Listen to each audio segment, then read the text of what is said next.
வெளிநாட்டு நாய்களின் வருகையே தெருநாய்கள் அதிகரிக்க காரணம் என்ற தெருநாய்கள் பிரச்சனையின் மற்றொரு கோணத்தை அலசுகிறது இந்த தொகுப்பு. தெருநாய்கள் பிரச்சனை ஒரு மாபெரும் விவாத பொருளா மாறி இருக்கிற இந்த சூழல்ல வெளிநாட்டு நாய் இனங்களோட வருகை தான் தெருநாய்கள் அப்படின்னு சொல்லப்படுற நாட்டு நாய் இனங்கள் புறக்கணிக்கப்படுறதுக்கு ஒரு காரணம் அப்படிங்கிற விமர்சனம் முன்வைக்கப்படுது. இதோட பின்னணி என்ன, மேலும் இந்த வெளிநாட்டு நாய் வளர்ப்பு மற்றும் விற்பனை தொழில் இந்தியாவில் தற்போது எந்த அளவுக்கு வேகமா முன்னேறிக்கிட்டு வருது அப்படின்னு இந்த தொகுப்புல விரிவா பார்க்கலாம். சிட்சு, பூடுல், பீகிள், யாக்ஷயர் என பல வகைகளில் கியூட்டாக காட்சி தரும் இவையாவும் மனிதர்களின் தற்கால நண்பர்கள். என்ன கொஞ்சம் காஸ்ட்லி நண்பர்கள் என்றுதான் சொல்ல வேண்டும். ஒரு பக்கம் தெருநாய்கள் பிரச்சனை பெரிதாகி இருக்கும் இந்த சூழலில் மறுபக்கம் பல லட்சங்களை செலவழித்து வெளிநாட்டு நாய் இனங்களை வாங்கி வளர்க்கிறார்கள் மக்கள். வெளிநாட்டு நாய்களை வீட்டுக்குள் கொண்டு வந்தவுடன் நம் நாய்கள் தெருநாய்கள் ஆகிவிட்டன என நாம் தமிழர் கட்சியின் சீமானும் சமீபத்தில் தனது கருத்தை தெரிவித்துள்ளார்.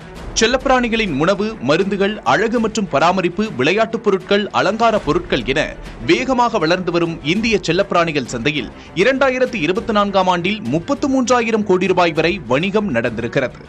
இது 2028இல் 60,000 கோடி ரூபாயாக உயரும் என்கின்றன தரவுகள். முன்பெல்லாம் அங்கொன்றும் இங்கொன்றுமாக ஆச்சரியமாக பார்க்கப்பட்ட வெளிநாட்டு நாய் இனங்கள் இன்று அழகு மற்றும் அந்தஸ்தின் அடையாளமாக அனைவரின் வீடுகளையும் அலங்கரிக்கின்றன. வெளிநாட்டு நாய் இனங்களின் வருகையே நாட்டு நாய் இனங்கள் புறக்கணிக்கப்பட்டதற்கு காரணம் என ஒரு சாரார் கருத்து தெரிவிக்கிறார்கள். வெளிநாட்டு நாய் இனங்களின் வருகை நாட்டு இன நாய்களை வெளியேற்றிவிட்டதாக கூறும் குற்றச்சாட்டை மறுக்கிறார் செல்லப்பிராணிகள் வியாபாரிகள் நலச்சங்கத்தின் பொதுச் செயலாளர் நிர்மல். நாட்டு இன நாய்கள் அதுக்கு எதிராலாம் திரும்பவே இல்லைங்க. நிறைய டாக்ஸு, நிறைய நாட்டின நாய்கள், ராஜபாளையம், சிப்பிப்பாறை, கன்னி, கோம்பை, எவ்வளோ டாக்ஸ் இருக்குது. அந்த ப்ரீடெல்லாம் இந்த நிமிஷம் வரைக்குமே கூட நல்லா கொடுத்துட்டு தான் இருக்காங்க. தெருநாய்க்கடி சம்பவங்கள் போன்றே வளர்ப்பு நாய்க்கடி சம்பவங்களும் அதிக அளவில் நடைபெறும் செய்திகளும் அதிகரிக்கவே செய்கின்றன. அவற்றை முறையாக பராமரிக்காததும் இதற்கு ஓர் காரணம் என்கிறார்கள் கால்நடை மருத்துவர்கள்.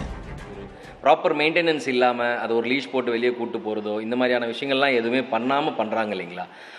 அந்த மாதிரி ஆட்களால் தான் நல்லா ப்ரீட் பண்ணுறவங்க, நல்லா வளர்க்குறவங்க, எந்த ஒரு இதுவுமே இல்லாமல் ரொம்ப கேர் எடுத்து பார்த்து பண்ணுறவங்களுக்கு எல்லாருக்குமே பாதிப்பு ஏற்படுறதே அந்த மாதிரியான பர்சன்ஸ்னால தான்.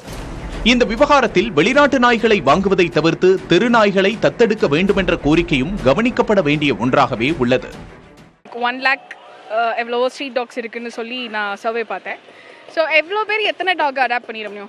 ஸோ டாக்ஸோட பாப்புலேஷன் குறைச்சா வேணா அந்த அடாப்டேஷன் இதெல்லாம் ஓகே. வெளிநாட்டு நாய்களானாலும் நாட்டு இன நாய்களானாலும் தோழமையையும் அன்பையும் தரும் இவை சமூகத்தின் தொல்லை தரும் அங்கமாக மாறிவிடக் கூடாது என்பதே அனைவரின் எதிர்பார்ப்பு. புதிய தலைமுறைக்காக ஒளிப்பதிவாளர் தங்கதுரையுடன் செய்தியாளர் விக்னேஷ் கதிர்.